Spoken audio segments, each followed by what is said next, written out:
a Unitarian Universalist congregation with no geographical boundary, working toward creating a global spiritual community rooted in profound love, which cultivates wonder, imagination, and the courage to act. Adapting to the COVID-19 pandemic has been difficult for many bricks and mortar congregations. Early on in the pandemic, we were in a unique position to assist many congregations with the transition. We hosted special episodes of The VUU, provided advice and counseling to religious professionals, and trained congregations for live streaming worship, all while providing robust online programming for our members. From worship to covenant groups, from classes to pastoral care, and from our monthly magazine to our letter writing ministry, we have found ways to build connection and community even through the screen. We have been a model for ministry on the margins, providing services for isolated Unitarian Universalists, becoming a spiritual lifeline for members in prison, and investing in innovative ministry. We know better than anyone how deep and meaningful connections can be formed even from a distance. Unitarian Universalists have faced many challenges in these times, and we continue to persevere and to fight for justice and equity for all people, especially during moments of crisis. We are proud to be a leader in this faith movement, and we invite you to get involved in our ministry. We strive to be a place where anyone from anywhere can find spiritual refuge anytime they need it. Welcome to the Unitarian Universalist Church of the Larger Fellowship.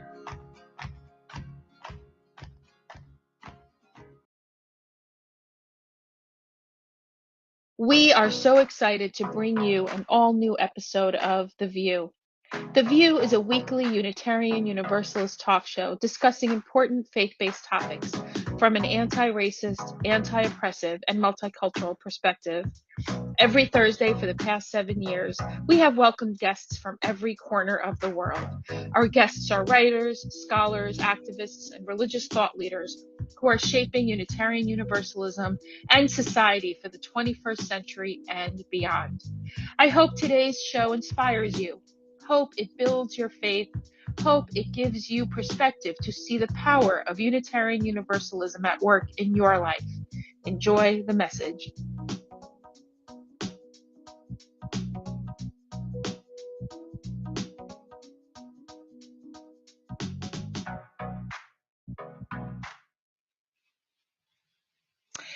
Hi, my name is Aisha Hauser. My pronouns are she, her, and I come to you from Seattle, Washington. And this is the 9th year of Voices of Unitarian Universalism, the VUU, episode number 370. Thank you, Tanner, for keeping track because I would not have known that.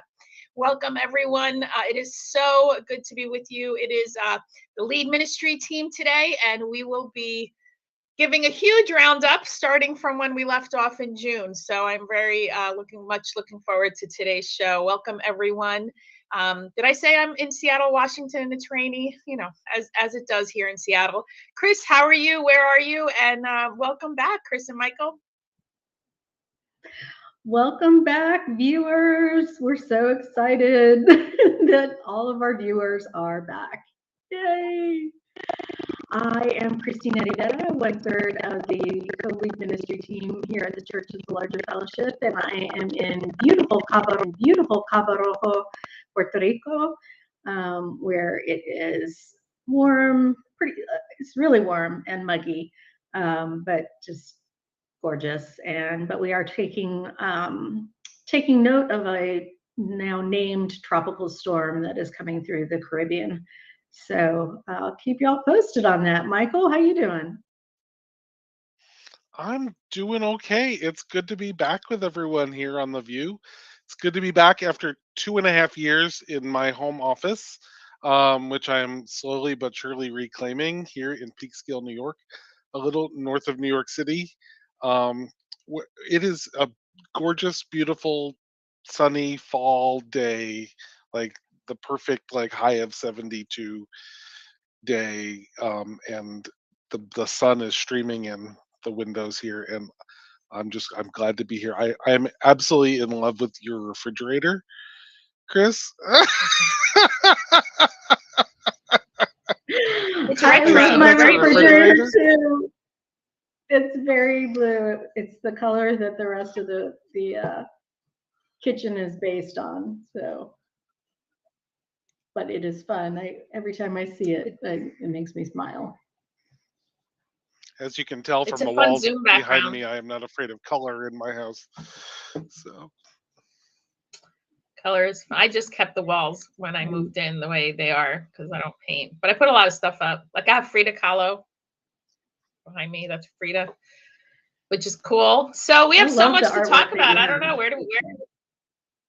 Thank you. Yeah, I have a lot in my. That's one of the things I did is buy. There's actually a Mexican galleria right around the corner from me, so I have a lot of cool art from there that I enjoy. So yeah, we World War III did not happen over the summer, much to my surprise. I'm happy because I want to keep the world going, humans. Where do we start? What do you? I honestly don't even know. I did get COVID. I don't know. It was finally my turn. Well, speaking of COVID, and the last time we were all together was at General Assembly, which kind of turned into like a little mini super spreader event. I don't know if I'd term it super, but definitely a spreader event. And somehow the three of us managed to miss it there. That was amazing. yeah, I got my booster shot like 2 weeks before GA, so that I was at like peak immunity. for GA, it's like just happened to coincide with my 50th birthday, so I was able to get the shot, and I don't know how all three of us avoided it at General Assembly, given the number of people we know and love who were all sick. But I also had it this summer, so there we go. Same. I'm the lone I got it this holdout summer. from. Are you the only one who hasn't gotten it yet at all? I'm the only one of the three of us. Yep. That's very good. Yeah, Keep on I think on.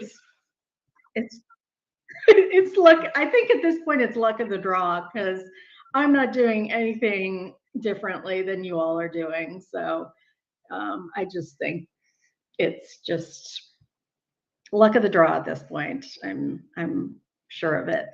But we did have some CLF staff that had to stay behind after General Assembly was done, and shout out to the UUA who helped coordinate for not just UUA staff but other folks who contracted COVID at General Assembly, and UUA staff definitely helped out with the logistics around having to have people extend their stay.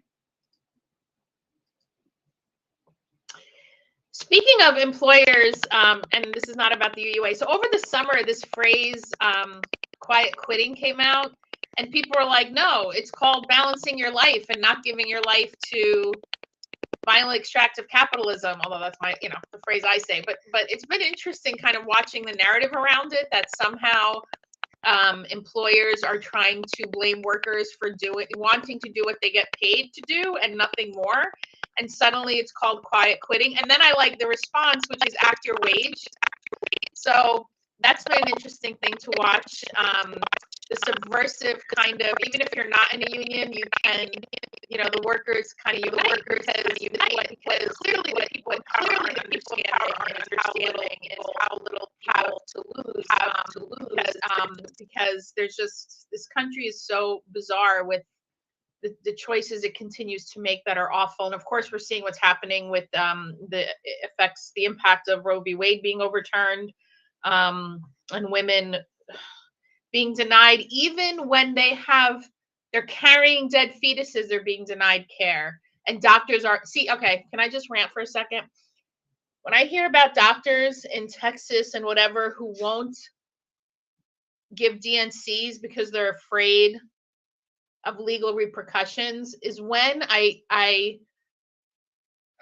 get very discouraged, because I feel like, no, you actually can do it. Let people try to take your license away for doing no harm, for following the Hippocratic Oath. But people are so fearful, like they're more afraid of the police state and police than doing the right thing. And I know that I sound naive because most people are like that, but I'm like, wow, so you're a doctor, you see a woman carrying a dead fetus who may go into sepsis or toxic shock or whatever it is that happens. I'm not a doctor, but clearly it's going to impact the woman in a way that she's going to die. And yet you wait and call you that. I mean, I've heard stories are all over the internet. Doctors are calling their lawyers and waiting, and women are, I'm just, I don't even know. I'm outraged. So I'm going to let one of you respond, because I'm just, when I think about it, I get just so angry. Yeah, and it's this direct intervention between women's health or people with uterus health and their caregivers. So there's somehow we've allowed the state to intercede that relationship and to supersede that relationship between, and we don't do it for a lot of other things. But we seem to find a way to do it for when we're trying to regulate the reproductive health of people, and specifically people with uterus. So I think that, I think you're right, Aisha. I think, at some point the medical providers are going to need to take a stand and say, they're going to use their privilege and power that they have in this, to say, no, we are going to do it, and we're going to do it safely, and we're going to do it with care, and let the chips fall. Well, and it's compounded by the fact that the Catholic Church has become one of the leading healthcare providers in the United States, right? So when you're a doctor and you work at St. Vincent's Hospital or whatever, a wholly owned subsidiary of the Roman Catholic Church, you're not only risking the intervention of the police state, but also your employer, who is in collusion with the police state to control the bodies of people with uteruses, and so it's compounded. So we have to get, there are so many arguments for single payer healthcare in this country. If this were the National Health Service, this would never happen. Well, even in Canada, the Catholics own a lot of hospitals there too, and they cannot restrict abortion because it's perfectly legal in Canada. So it's the Christo-fascism state that is becoming the United States. Here's also what I want to add, like the idea that the Republicans may win the House, and I'm like the idea, and I know it's voter suppression, obviously, and gerrymandering. I don't know. Maybe more states will be like Kansas and somehow, I don't know, wake up. I'm just so, I'm tired. It's not just COVID. I'm tired of this fuck shit. And how do we inspire people? Exhausting No, it is. It's exhausting. It's exhausting to continue to fight for something that is a human right. And the fact that we are continuing to have to fight for this human right, takes time and energy away for fighting for the other human rights that are being assailed, and for defunding the police and abolishing prisons, and and all of that. And so, as a tactic of just exhaustion, from that standpoint, I'm like, kudos to them, because it's working. Like, this is exhausting work. It's really tiring. And so we have to remember to, be like the choir and sustaining the note, and know when it is our time to breathe and take a breath and take a moment. But the only way that choir can continue to hold that note is if everybody is committed to coming back in, right? So yes, take a breath, take a moment to do what you need to do, but we need everybody to come back in.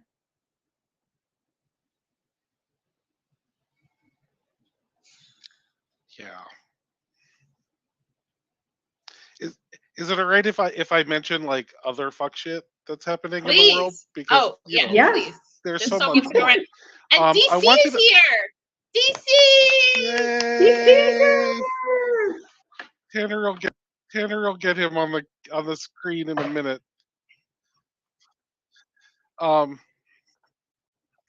Because I want to mention, as we call it in these parts, Florida, uh, for a second, and give a little callback to VUU episode 246.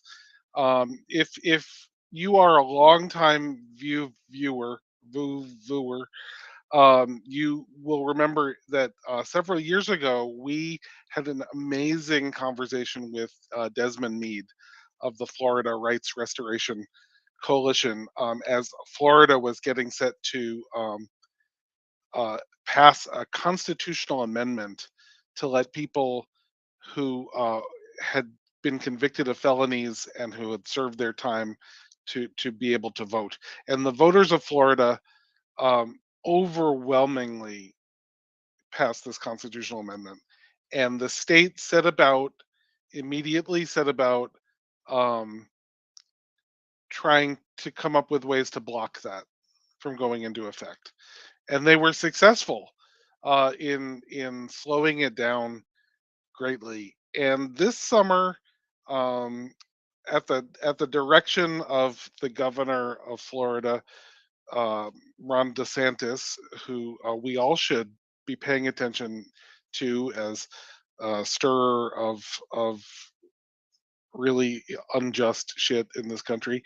At his direction, the state arrested 20 something people who had been allowed to register to vote, who had been convicted of felonies and served their time in prison, and had been allowed to register to vote, but they shouldn't have been because they hadn't cleared something on their record, and they're now being charged with voter fraud in Florida. So Desmond Meade and the Florida Rights Restoration Coalition is now in the they're in the position of having to like defend these people in court who thought they were done with their sentence, and they asked local voter registration offices, can we register to vote?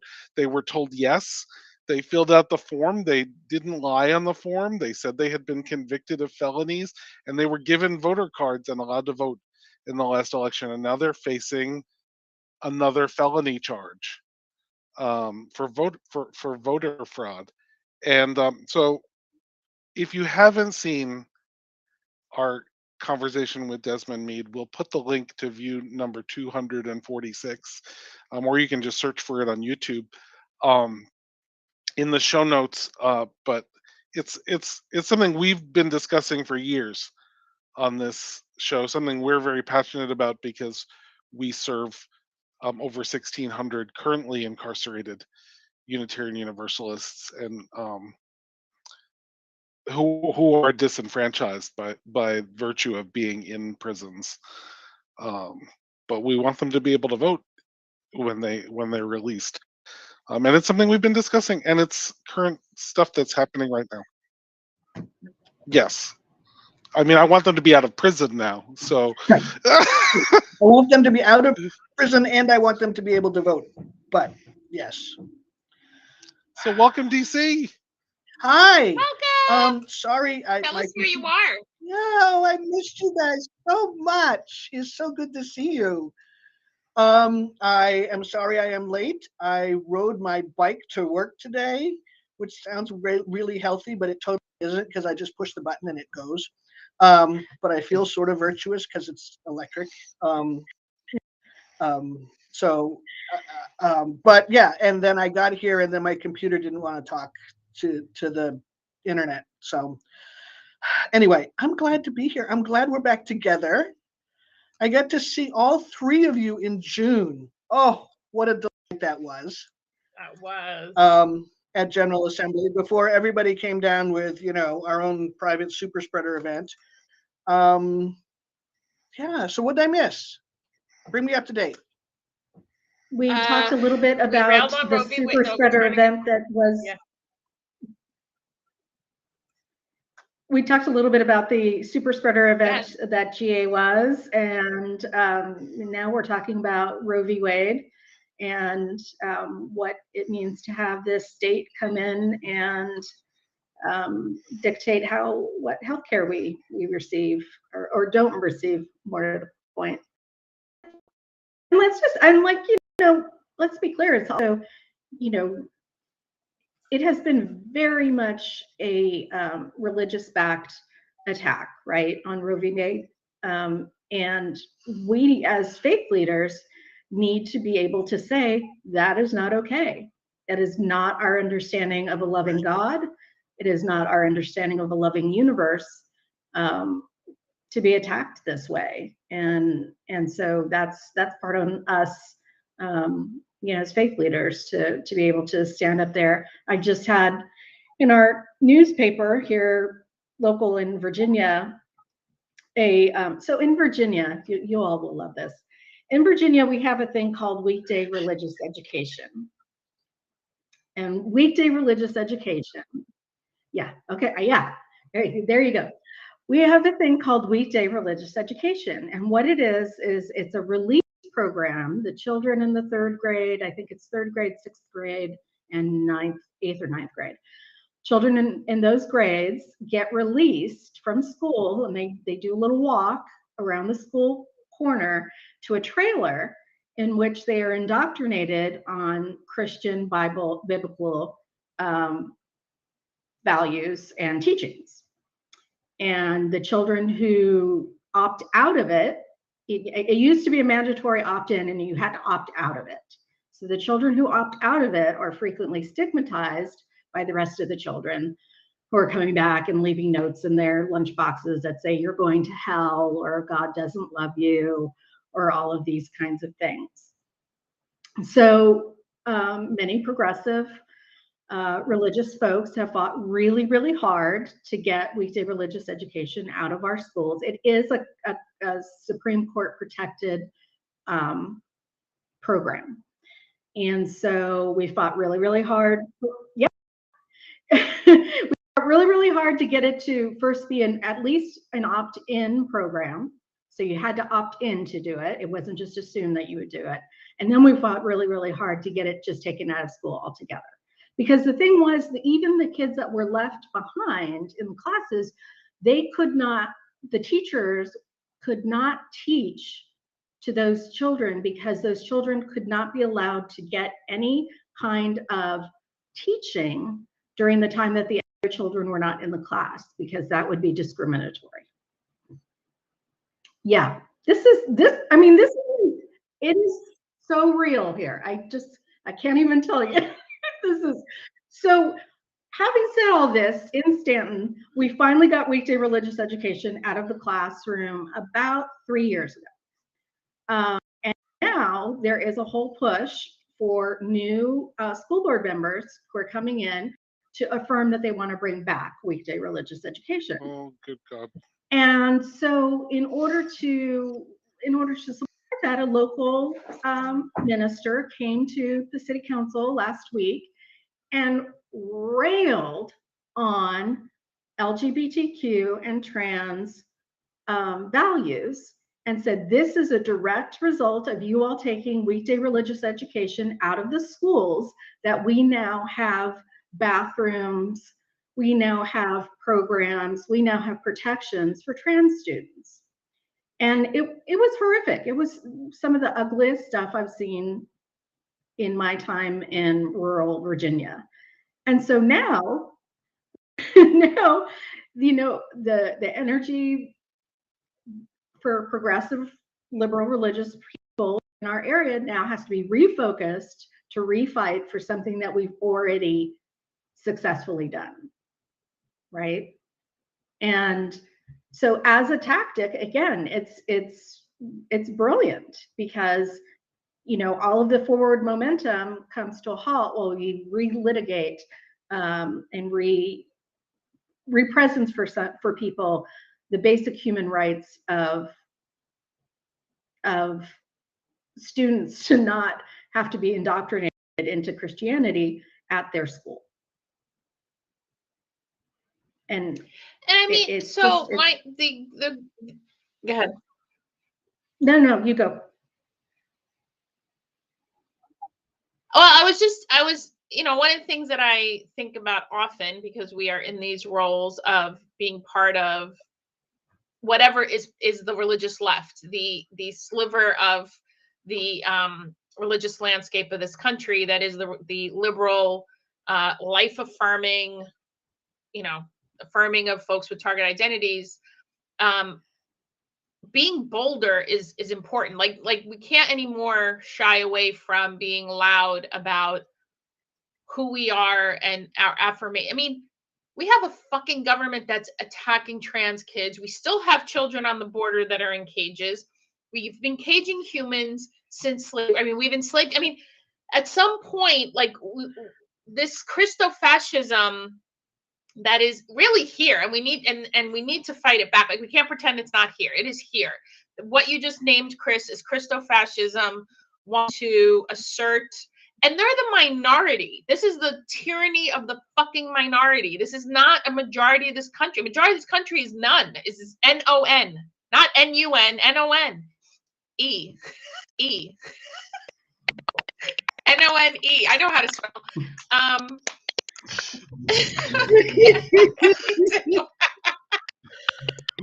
going to send it over to DC because anyway. So I'm just railing against Christofascism and saying, hey, you use UCC. Those of us who, you know, we need to be loud.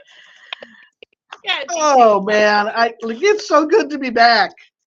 Like, in my current situation, I think I'm the only person I ever hear say fuck.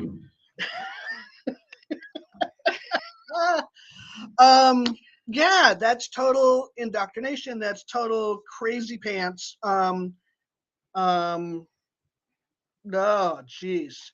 I know it's kind of a long shot, and I don't know if it's possible, but it seems like progressive religious leaders could get together and offer a midday religious education program that, you know, looks a lot like our RE program, Neighboring Faiths, and teach all kinds of stuff. It's still religious education. It would still be happening in the middle of the day. It would not be taught by teachers. And boy, wouldn't it piss everybody off, which, you know, is just a bonus. It is. And we definitely, you know, when we were organizing, we definitely talked about that. I was the religious educator at the local VUU congregation when we were organizing around, when we started organizing around this, which tells you how long it's been. It's been a decade. And that was one of the options that we seriously gave a lot of thought to. And one of the reasons we didn't do that is we really believed that there is not a place for religious indoctrination in state schools. And if we were going to hold that as the and I'm not talking about religious education, but there's a difference. Religious indoctrination is what the weekday religious education program in our context is about. And so we were going to really push on the separation of school and state, and the release time from class, that was time that was needed for students to progress in all of these, different areas that they need to progress in terms of STEM, in terms of music, in terms of art. Like there's so much better place for that time, and that's how we were able to sway the school board, was basing it on something that is still valuable. It's a tactic, right? It's a strategy. It's not a tactic. It's a strategy. If our goal is to eliminate weekday religious education in our area, what is going to achieve that goal? And offering an alternative to it is not going to achieve the goal. So it's a strategy. There are other strategies out there. I would have loved to have a true religious education, right? religious education program for offer, but yeah, it was a choice. It's so fascinating to me the way that you've described this, the way this is set up there. When I was a kid growing up in New York City public schools, the Catholic kids who were studying for communion class and confirmation would leave early on Wednesdays. Yes, for CCD. and that's what it was I remember that, originally CCD. protected to do. Yeah. It was originally that And model that you just said, Michael, is what the Supreme Court ruled on. They ruled on early dismissal so that Catholics could go to catechism. right, but That is exactly but what the rest of us still have class. exactly. And when parents opted their children into the CCD, the Catholic education, on Wednesday afternoons, it was like an hour early or something. It wasn't like they were missing the entire day, but they were dismissed a little bit early. But we still had lessons, and so parents could opt in knowing that their children were going to miss part of their educational day and deciding that their religious education was more important Yep. than that. And similarly, Jewish kids studying for bar mitzvah were also sometimes entitled to leave early on special days. But parents opted their children into that. I mean, there are enough Jewish kids in Brooklyn that, like, we noticed when the 12-year-olds were leaving class, right? So but this whole, like, everybody else has to stop what they're doing, and then kids are instructed to be discriminatory to their friends, is like two layers of this. That, I mean, it's not like the Catholic kids came back from catechism class and went, "You're not Catholic, you didn't get to leave early, you're gonna burn in hell." Oh, That can doesn't we mean switch they gears weren't being for a told second? that. Well, the Queen of England died, and the Irish Really? Twitter was second only to Black Twitter. I mean, it was the Twitterverse. Brought me joy when this 96-year-old white woman died, who was not just the symbol, but the enforcer of white supremacy. People got to stop saying they were a symbol. The monarchy is not just a symbol. They very actively. And let's be clear, not the grandmother of anyone likely to be watching The View right now. We're talking about the Queen of England. She was a 96-year-old white woman who had the best health care the globe has to offer. I mean, right, true. I'm not. I did not know about Irish Twitter. It was just like the world was united in except for England, who were like, "Why y'all mad at us?" Don't do British accents. So it was. We need to talk about that, and then the reaction to Black Ariel, a mermaid. So we need to talk about those two things before we end today.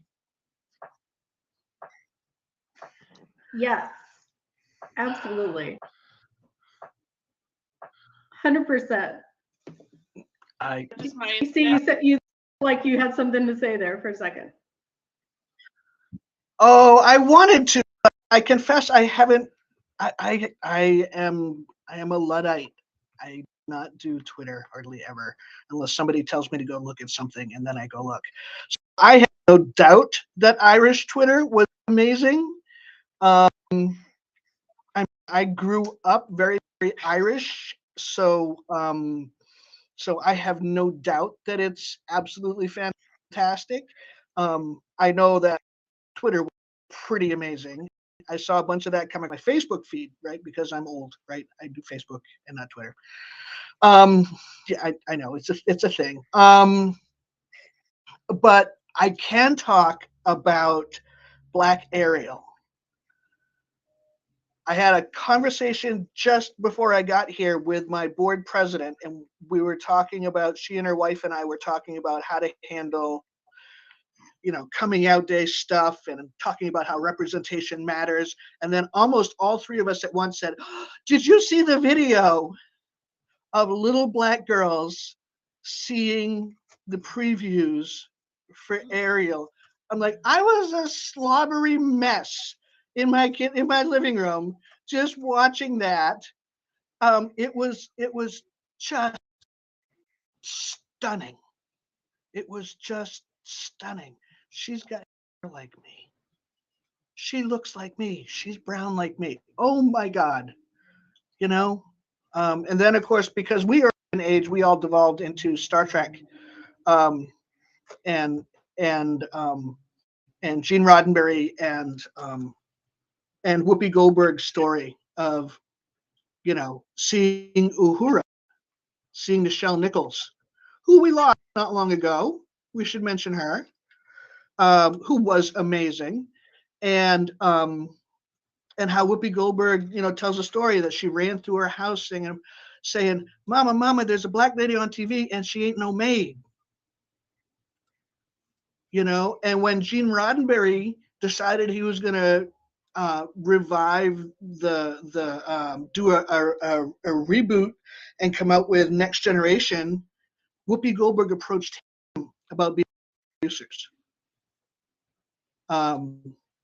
She threw her money into that, which is not insignificant. Whoopi's got some cash, because representation matters. Representation matters. And oh my goodness, yeah, that video, I get all verklempt just thinking about it. Yeah. And I'm looking forward to it. Yeah. I want to go sit in a movie theater and be that's a weird thing. Now I'm like the old white guy who wants to go watch this movie. I need to rent somebody's kid so I don't look like a freak in the movie theater all by myself. People are going to think weird things, right? I mean, I realize that's a thing now. That's sad. But I'll borrow somebody's kid. I think it points to a larger moment of white supremacy culture at work in our society right now, where people want their fantasy worlds to be white people, where a certain segment of white people want their fantasy worlds to be all white. There can't be a Black elf. Where trees fucking talk. Mermaid. What are we talking about? Yeah. Only white people can be there? I'm like, she's a fucking mermaid. Let's start with that, right? But and this segment of white people who have made it abundantly clear that in their fantasies everyone is white, right? And what does that mean, right? What does that mean about the society that they dream of? Yeah. They're saying this shit out loud now. It's coming out of their mouths, and we need to understand that that's what we're hearing. Well, remember the Black Stormtrooper? How people lost their shit. Nobody knew what race stormtroopers were, and suddenly, the Star Wars fandom lost their collective fucking minds over a Black Storm. I mean, this is always it's. I mean, Darth Vader was James Earl Jones, but he was Hello. white. Hello. Yeah, James Earl Jones's voice, that is the white man's fantasy right there, is to be white but have that voice, Interesting. because that voice is amazing. Well, and it is fascinating. Yeah, well, like white people are making all entire TikToks defending wanting a cartoon to be white. Mind you, the story has nothing to do with the original story, which was depressing and sad and horrific. I mean, it's just it's everything's being said out loud now. So there is an unveiling right now, and we're now openly in a low-key civil war as to what the fuck this nation is going to be. Seriously, like everything we've been talking about connects. The Christo-fascism over to the we're losing bodily autonomy, lost bodily autonomy. The attack on trans children, the continued attack on the descendants of enslaved Africans, the prisons. It's all connected. So what does this country want to be, and who are we going to be? And we're living it in real time. It's quite extraordinary when I stop and think about the times we're living in right now. Is quite mind-blowing. And we have the fucking Russia's still in the Ukraine. That's still happening. So much. And just a little pandemic where, you know, we've lost over, in this country alone, over 1 million people. Oh, and we have monkeypox. Polio's back. Go get your polio booster. Fucking polio's back. Polio, what? Isn't polio's back. I'm 57. Isn't that what I got? That's that scar on my arm that everybody younger than me is like, what's that? Smallpox. That's smallpox? That's smallpox. Oh. So I have to get a polio booster? You probably got as...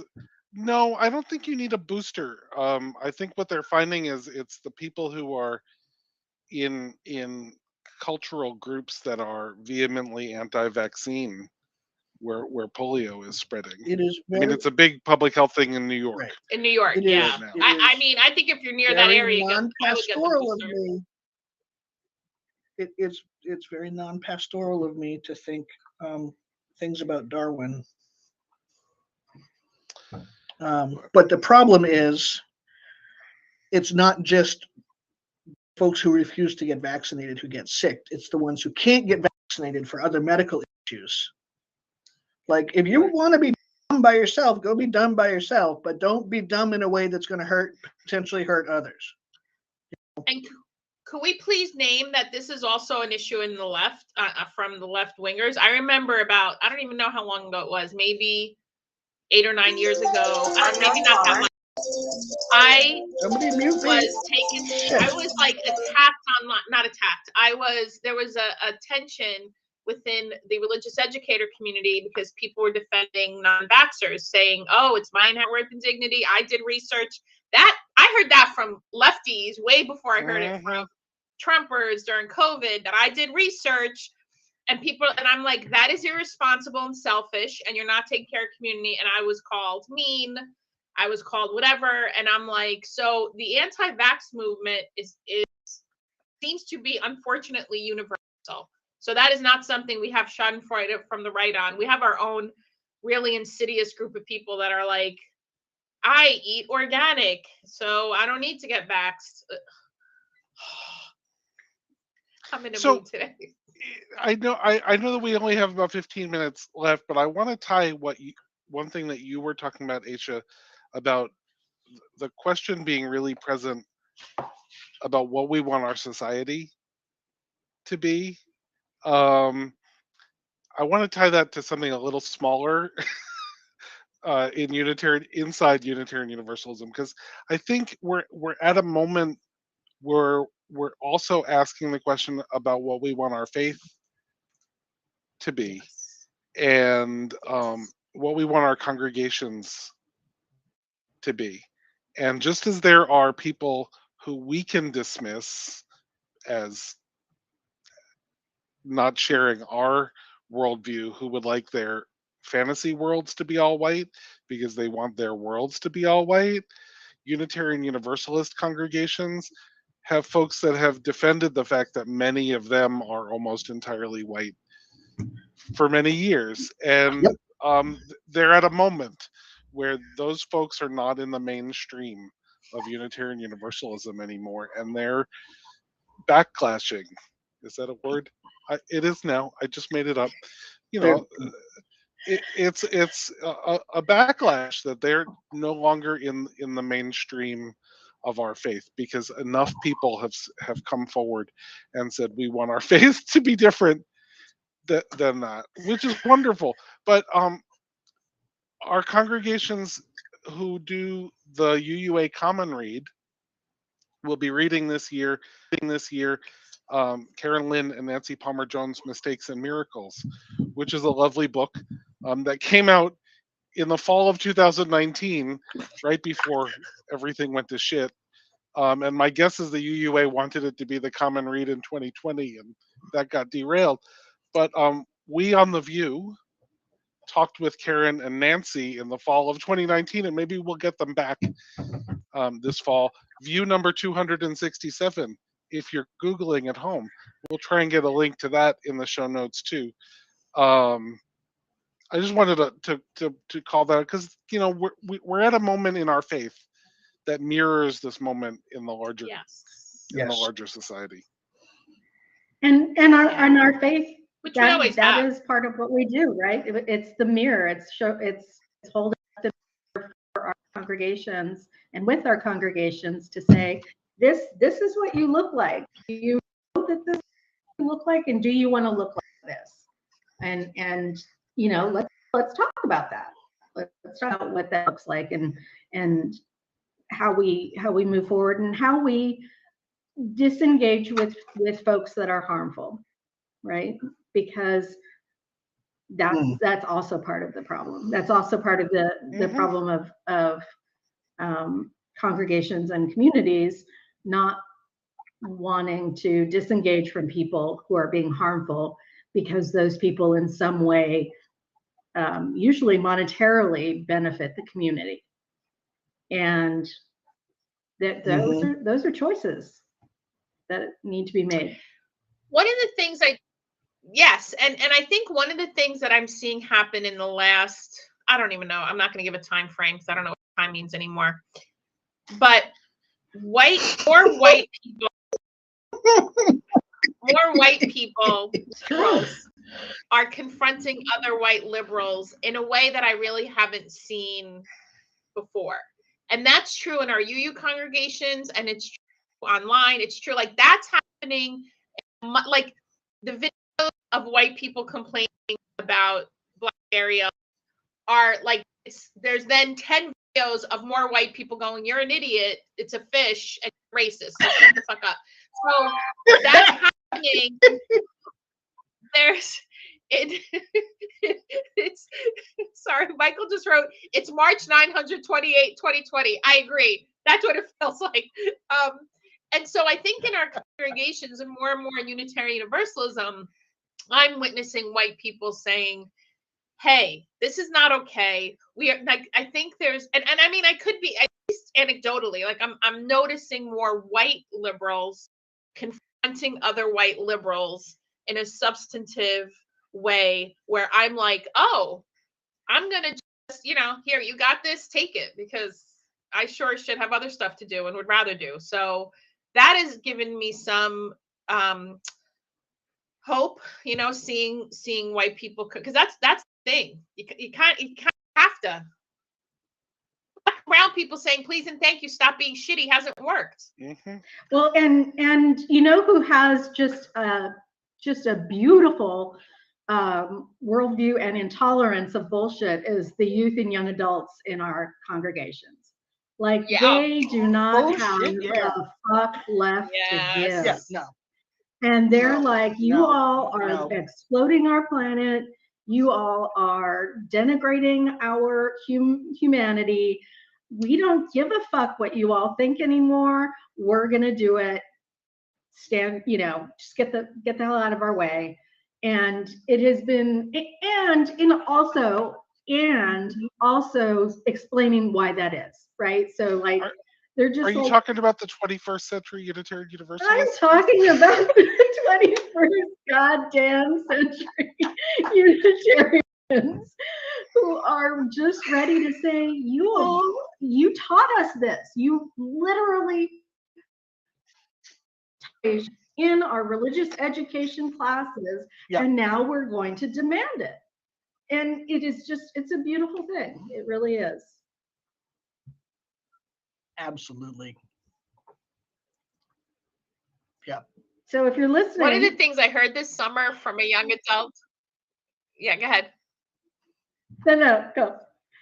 Well, no, somebody referred to they liked country music from before the turn of the century, and she was fucking talking about the year 2000, and I'm like, I'm sorry, I need a minute, because she said turn of the century and did not mean 1900s.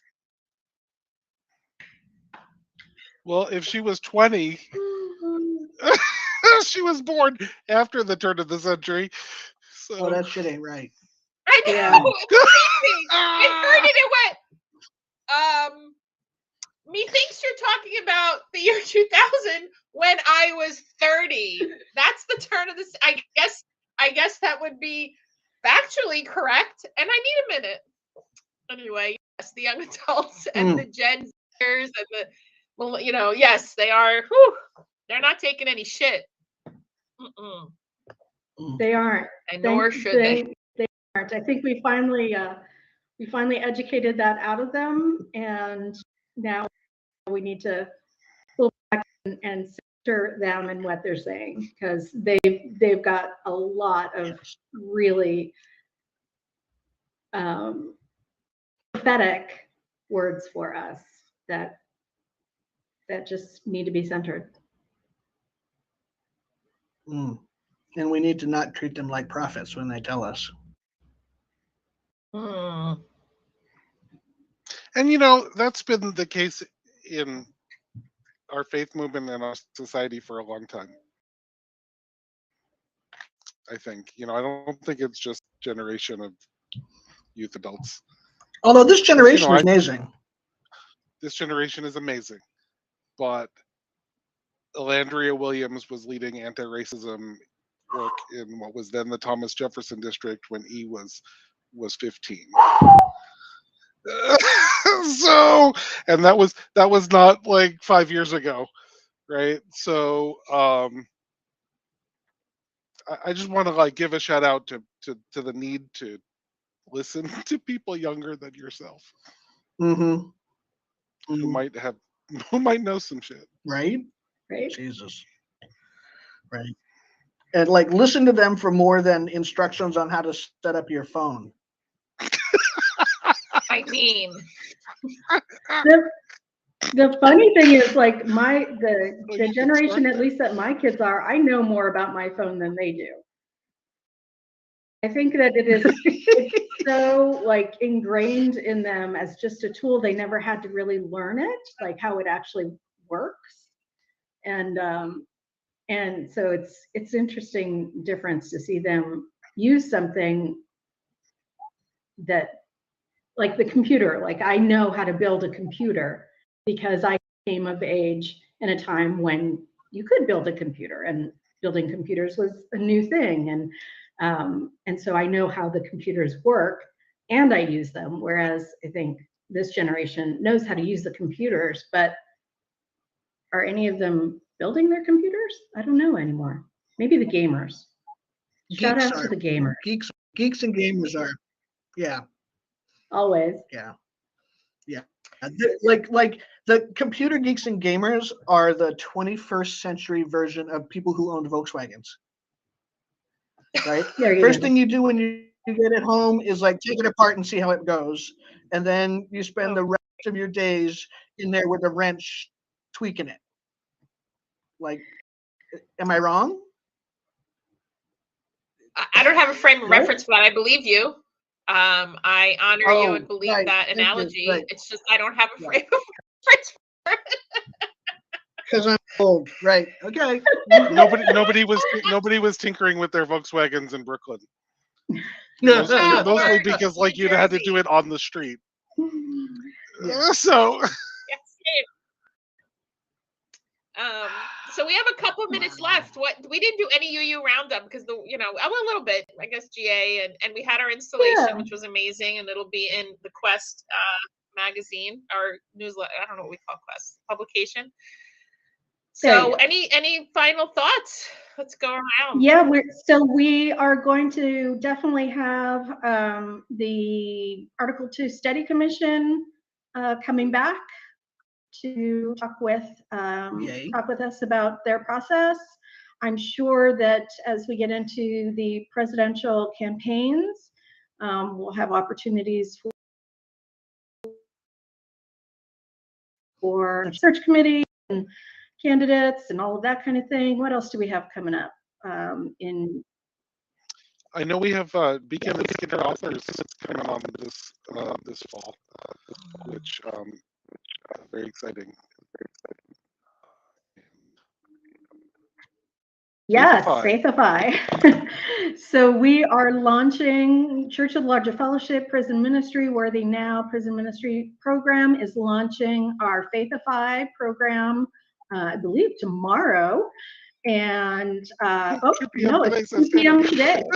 There we go. We're on it.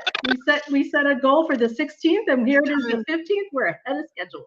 And that week is like so the royal week, because it is not me at all. It is our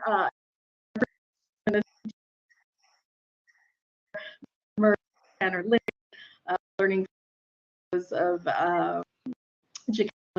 Jacaren Ole Oya and Arian Babcock, and with support from just all sorts of people at the CLF, Lori Stone, just everybody who wants to see our incarcerated Unitarian Universalists have a better life while we fight for the abolition of the prisons and cages that they're in. Please support the Faithify, 2 p.m. this afternoon. Get into Faithify, put in CLF, you'll get us. And I think and you mentioned Arian, so I think it's important to give her a shout out. Lieutenant Arian Babcock reported this morning for her first shift as an active duty Air Force chaplain. And we will greatly miss her at CLF and are really proud that she is moving on in this way to follow her call to serve our country and its service members, and attend to the spiritual wholeness of members of the Air Force in the way that she is, because it's a big job. Yes, amen. Well, folks, that's us for this episode of The View. We hope to see you back next week, and we're so excited for all of our viewers to be back. We're excited to be back, and we'll see you next week. Yes. Alrighty. Bye, everybody. Thank you for joining us. Special thanks to those of you who give generously to this ministry. It is because of you that this ministry is possible. You can click the link in the description to give now, or visit clfuu.org/give for more information. We hope you will join us next week for another episode of The View.